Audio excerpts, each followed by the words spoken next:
Hello, everybody. This is Hemang Mehta, CRO at Vivriti Capital. And today we have with us a very special guest, Mr. Dipak Sanghavi. Dipak is the MD and CEO with Nilons. Welcome, Dipak, to Thank our you. series. And it is so happy. We are so happy and proud that you joined us today. And we wanted to ask you some questions about your journey as a company and your association with Vivriti. Absolutely.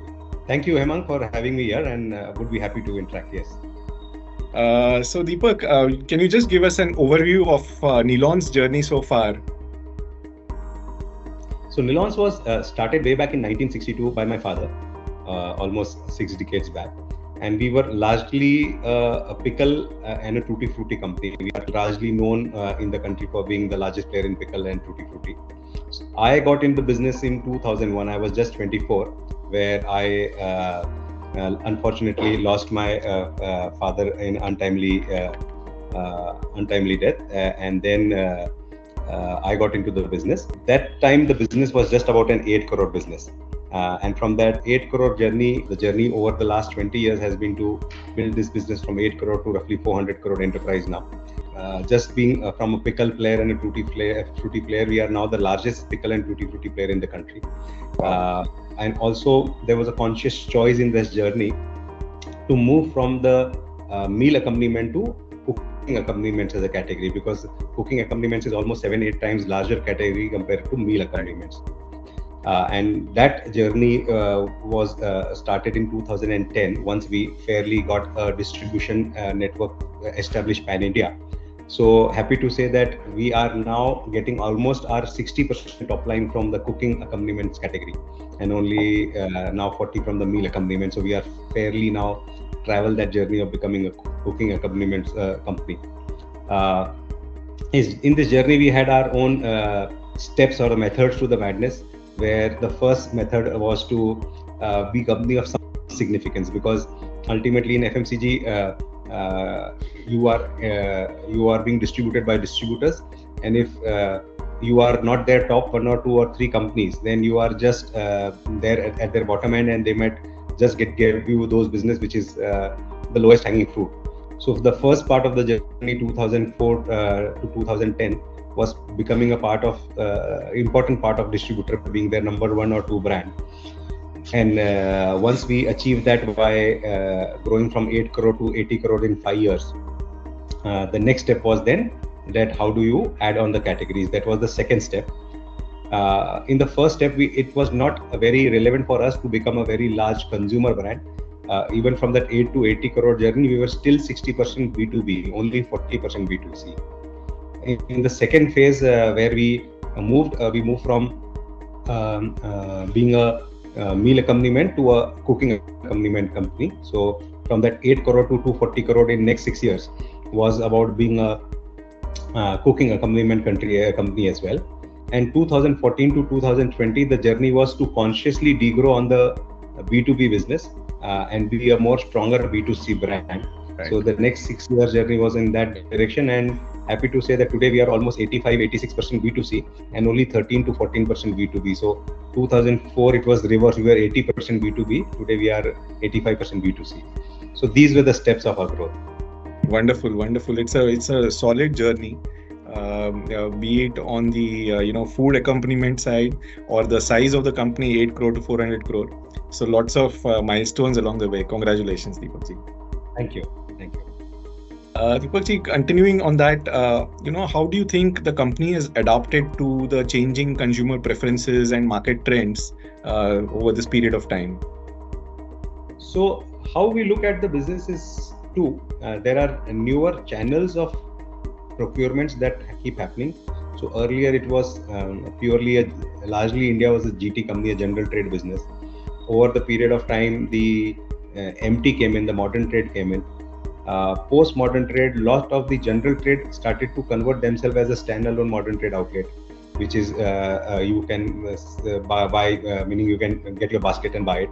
So that was one more change that happens. Recently, for last 4-5 years, e-commerce is something which is growing very well. So you have a opportunities to buy or the places from where you buy has kept evolving. Also, earlier the institution business in India was not very large, but today, because most of us work at some distance from our home, the traffics are large. So one of the meal of most of the urban cities is now not consumed at home. So institution business has grown up. So we have consciously segmented our growth, and now, as we discussed, we are further making profit centers for 7 to 8 verticals where the business happens today. So we want to look at each vertical separately. What are the tools needed for those vertical? What are the strategies needed for those verticals? So now there are separate profit center heads for each method of distribution. That's one area that we have worked on. Okay. The second, we have started to look things in a perspective. For example, earlier we used to look pickle as a category. Now we do not look pickle as a category. We look at as an accompaniment with a meal as a category, because what has happened, the food habits change. From pickle, people move to consuming ketchup, and then from ketchup, people move to consuming Szechuan chutney, and it might change again in few years.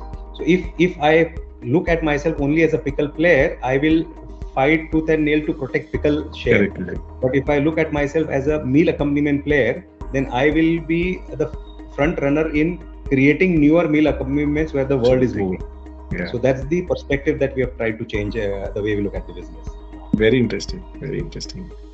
And while you already mentioned it in brief, but what are the unique offerings that Nilon's brings to the specific food market it serves, and how do you distinguish yourself from other brands? It's a competitive space.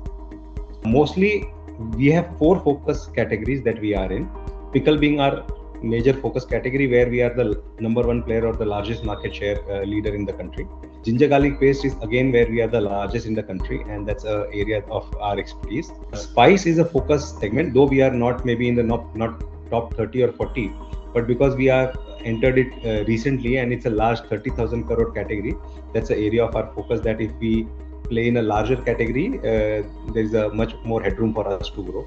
And sauces is another category. In sauces, we can say we'll be number 3 or 4 in the country. Okay. So these are the focus categories. 2 of the categories which are not yet in focus but have been older categories at Nilon's is the Tutti Frutti.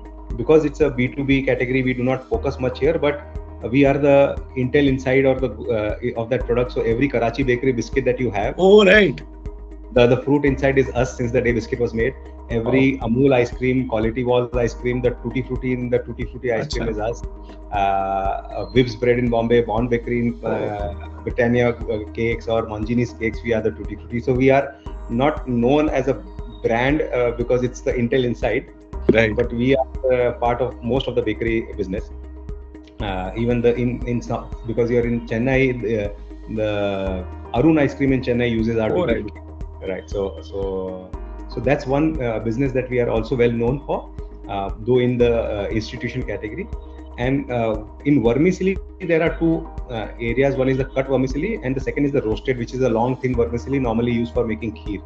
So in the roasted vermicelli, we are mostly the first leader, or at best the second player in that category in the country. So these are the offerings that we have. In terms of differentiation, what we believe is ultimately, we say we are not in food industry, we are in taste industry. So people consume food for taste, and there we ensure that on a blind taste, on all the products that we have, at least 7 to 8 people out of 10 on a blind sampling should prefer our product. So how it goes is, as humans, we have our neural correction, neural wiring. Whatever product that we have liked or whatever we have consumed first, that there's a neural wiring. Right. And every time when you consume the next thing, your brain will automatically compare the taste of this with that. In our industry, they say "maa ke haath ka achar," mom's pickle, because that's the first pickle that you have had when you were a child. That's the neural wiring that has now connected. And every time that you will consume that, it will the new pickle, it will go and compare with the neural wiring. Ghar ka khana is again the same thing. So what we try to do is, can we have a product or a recipe which people will prefer the most? Can it be such taste that they will keep eating or repeating it time and again? And if we are able to do and create that, then the neural wiring creation will happen is ours. And then every time we do, they will try, the person will compare with this neural wiring. And because we have to be the best ahead, nobody will be able to match it. So that's the philosophy that we work with. And that's how we develop our products and recipes. So I guess the core is on a blind testing, 7 to 8 people should prefer our product. That's the core. That is interesting, really interesting. So you're not only taking shelf space, you're taking mind space. Mind space, yes. Great. And with this evolving digital landscape, you mentioned about e-commerce, and how is Nilon's leveraging technology and e-commerce to enhance market reach and also customer experience, because that is key. So yes, today with this, meaning mostly with the technology, what comes is data, and so there's a term we use that there's only 1 rupee that you get to hit a hammer. The remaining 4.99 is to hit where. So that's the where part is the critical things, and I guess the technology allows us not only in e-commerce but even which is the large general trade market, which is where you have 800,000 people. With that technology now, you have a real-time data where every store they are going, they're punching the data. You know what they bought last month, you know what they are buying now, what is the trend, everything. So we have a strong MIS team, and we use Tableau as a BI tool at Nilon. So we put everything in the business intelligence tool at our end. We have our distributor and management system at Superstockist distributor to track the secondary data. On e-commerce side also, we specifically work with the insiders, like in Big Basket. If you spend beyond a point, they will create a special point of contact inside Big Basket, who will then give you a specific direction. So we try and leverage in this direction to ensure that we can maximize how to use the data, the how part of the data, where to hit the hammer. That's the part. Interesting. I never thought that a food company is so much into data, AI, and ML. So it's a wonderful journey. And coming to your association with Vivriti, what benefits does association with Vivriti offer, and what has been your experience dealing with us? So I guess most important, the lifeline for any business is getting the resources, and one of the resources is financial resources. What was good with Vivriti was the speed of movement at Vivriti was significantly fast. Meaning, and also not fast, but so I remember the first time when we started to work with you, you had sent 2-member team in Pune to have an analysis, and the quality of questions they asked to understand the business was of very high level, according to me. So, so the people who came in, I do not remember the name, but they actually tried to understand the business, why we need fund, and what we are going to do about it. So that was good. And once those actions happened, then the speed of execution from the head office team was much faster. And we were in the peak of our season, because fruits and vegetables are seasonal in nature. Available. So we have to available. So we have to buy when they are the cheapest. And that's the time when we needed the money the most, and Vivriti was very fast to move and sanction the funds. And I believe there were certain documentations that were to be completed. 80% of them were there, and another 20% required another 3-4 days, because we are in the peak of the season. Vivriti also came ahead and released 60% of the money before the last 2-3 documents getting the comfort, which helped us significantly. It was the month end, we wanted to push correct the purchases. Yes. So it was very helpful, and I guess this experience has been good, meaning somebody who was holding our back when we needed it. So a very positive experience. Thank you so much, sir. Thank you for your time. And here's touchwood to our relationship and the growth for Nilon's as well as Vivriti. Thank you so much. Thank you so much, Hemang. Thank you.